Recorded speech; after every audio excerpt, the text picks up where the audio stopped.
गाई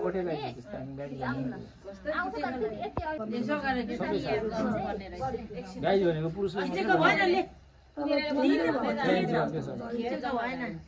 मेसिनमा हुन्छ यो त यसको बाद के को पुड्की माथि माथि सुन्नु मेडम एउटा कोट्याएर हो त्यो स्टिलको है हलुङ्गेको त दोब्रिन्छ दोब्रिँदैन ल्याउ ल्याउ त्यही भए स्टिलको मान्छे उतैदेखि यसो यसो उकाउन अलि हुने रहेछ यस्तो गर्ने तेल हाल्दै डोलो पर्छ भन्दैछ त हिजो के गर्दा होइन हुँदैन अहिले त हुँदैन सोडा मात्रै हाल्दैन यो हुँदैन ल्याउँछु यो पखाइ ल्याउँछु हुन्छ अरे हुन्छ अरे दिदी पुरै जान्छ मैला पनि जान्छ लुगा पनि खराब हुन्छ लुगा त छिटो च्यातिन्छ होला नि कास्टिक सोडाले चाहिँ काठमाडौँमा त्यो पानी सङ्लो बनाउनु कास्टिक सोडाहरू यो के अरे त्यो ऊ हुन्छ नि मिश्री जस्तो के अरे त्यसो खिचडीहरू त लाउँछ नि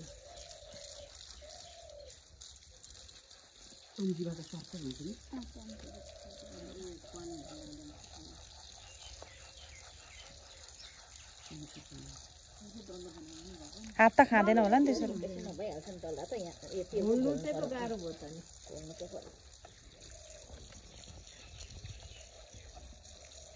मोटी मेम कहाँ जानुभयो हो यो साबुन चाहिँ खुब उनले बनाउँदा हुन्छ मेमलाई चाहिँ सजिलो रहेछ नि त सरफ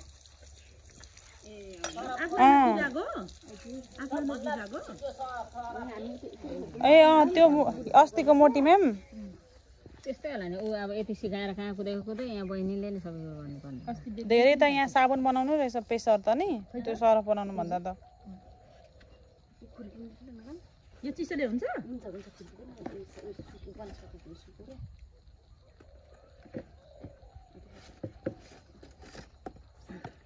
चाहिँ पक्का पारौँ न यहाँको चाहिँ यो बिचबाट अलि बिचबाट हो त्यो भाग लगाउँ त्यसरी हो त्यसरी यो यसरी निकालौँ न अनुहारमा नाम साह्रो भयो बनिन्छ यो सबै उयो गऱ्यो भने अब यो साबुन चलाउँ कि सबैजनाले अनि फेरि मिलेर यति नै गरौँ न एकपल्ट साबुन चाहिँ गर्दैन धेरै प्रेसर पर्ने रहेछ के साबुनलाई नि चाहिँदैन सरफ लायो भने अलि साबुन यहाँ बहिनीहरूबाट पाइँदो रहेछ त त्यो उसबाट बनाएको फोन गरेर होइन बहिनी हजुर किनेको त पाइन्छ यो बनाएको त पाइँदैन ला हो र कहाँ दिन्छ र गाह्रो बनाउनु चाहिँ हामीले सामान ल्याएर चाहिँ पाइने रे हामीले नै होइन अनि हामी अब यस्तो ग्रुपमा हिँड्नु कि साबुन बनाउनु तर यो साबुन चलाउनु भन्दा अर्कै साबुन चलाउनु सजिलो होला हौ कहाँ व्यापार गर्नुहुन्छ त नि त्यो 1000 वटा कहाँ रे पहाड जहाँ अलिक अब साबुन अनि सामान मगायो भने ल्याइदिन्छु भन्नुभएको याद बनाउने बनाउने सामान चाहिँ धुलो पिठोहरू चाहिँ होइन सजिलै हुन्थ्यो होला कि यहाँ आज हिजो एउटा सामान छुटेर यस्तो भयो नभए त नभए त छिटै त्यही हुन्थ्यो होला म गर्छु खोइ त दिदी यो भिडियो गर्नु ल ल्याएर बनाउँदा हुन्छ होला घरमै युजको लागि चाहिँ थोरै धेरै उयो पर्दैन धेर पर्दैन नि त आफ्नोलाई मात्रै त यो त धेरै भएर पो त मेरो त्यसै हात दुखेको बेला धेरै भन्छ यति यत्रो डल्ला हुन्छ अरे यति एक कारीमा पो धेरै यो त हामीहरूले त यत्रो हुँदैन नि ल्याउँदै यो कति ऊ लगाएको सेट यहाँ एक सेट होला नि एक सेटको त 20 डल्ला मात्रै भनिन्छ होइन कति सेट छ त यहाँनिर 32 भनेपछि 2 सेट अलिक कम छ होला धेरै पर्छ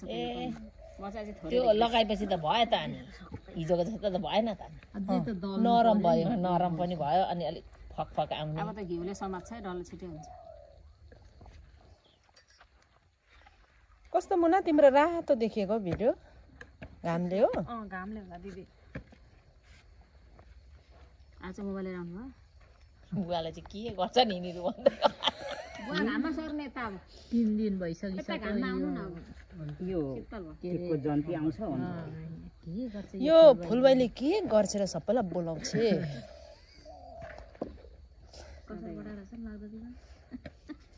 डल्ला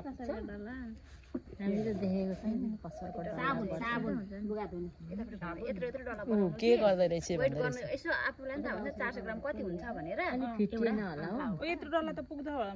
कति छोडा पुग्दैन होला त यहाँ 2 डल्लाको यसको 200 ग्राम यसकै 200 ग्रामको हो नि त यो वेट गर्दा यहाँ 200 ग्राम मात्रै छ त म्याडम 200 ग्रामको साबुन यत्रो हुन्छ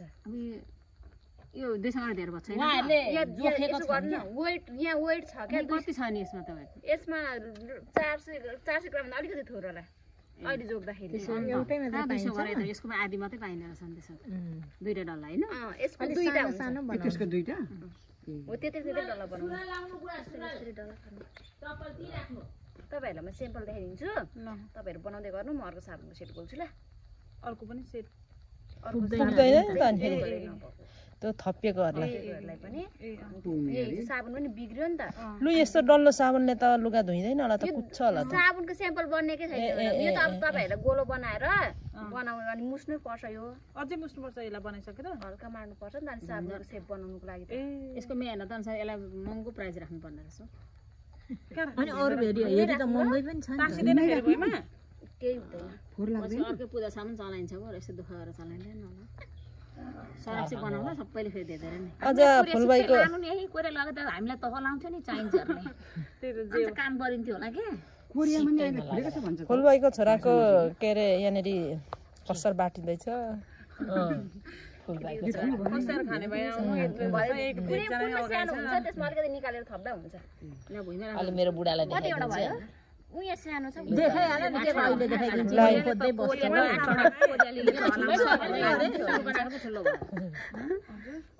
कोरिया गरेर कोरियालीले तह लाउँदा त तह लागिन्छ अलि हातमा तेल लाउनु पर्ने रहेछ ल तिमीहरू यो गर मुनाको भिडियो गर्दा मेरो गर्छ दिने हो त्यत्रै बनाउनु नि एकैचोटि नै हैट राम्रो हुँदैन दुईवटा बनाउने अरे नि त यसको ठुलो बनायो क्या यहाँ भन्दा मेरो चिल्लो हो त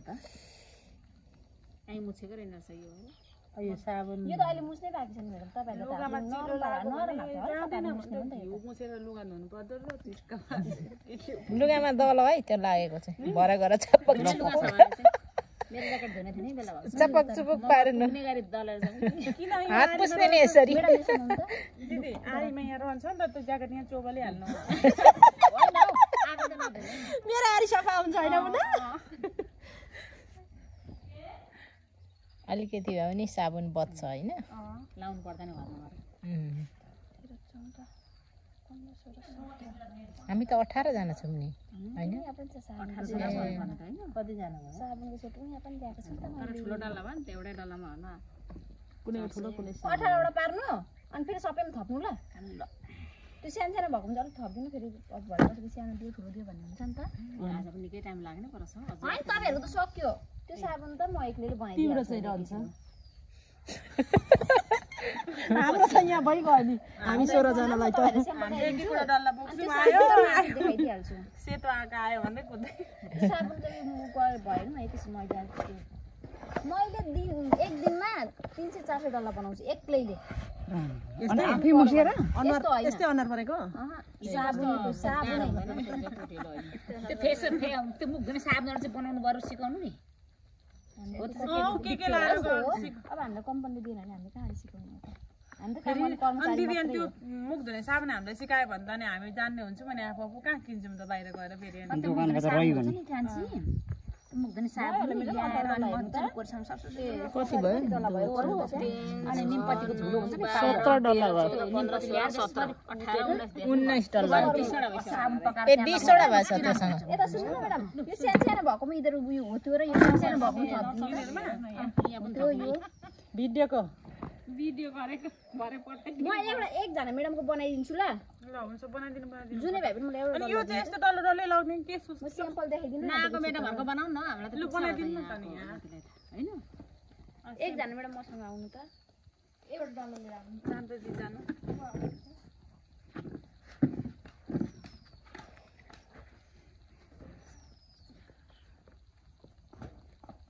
घरमा कस्तो सानो सानो थप्छ यति नै यस्तै हातले गएर यो मजाले फुट्नु मेरो घरमा त पाहुना आइरहनु भएको छ खसी काट्दौ न खसी एकजना अमेरिकाबाट एकजना त मबाट टिकटकमा भेटाएको थियो जाडामा पाहुना चाहिँ पनि भाँडामा नआएर हुन्छ बिहानै आउन मन थियो अरे बिहान फेरि जाड भएर 8 बजी मात्रै उठि मैले भर्खर आएको भन्नु चाहिँ राम्रै गर्नुभएछ धन्यवाद भने मनले चाहिँ मैले तर बिहान चिसो नि त नि भयो कि मुनाको हुन्छ भयो होला पछि गर्नु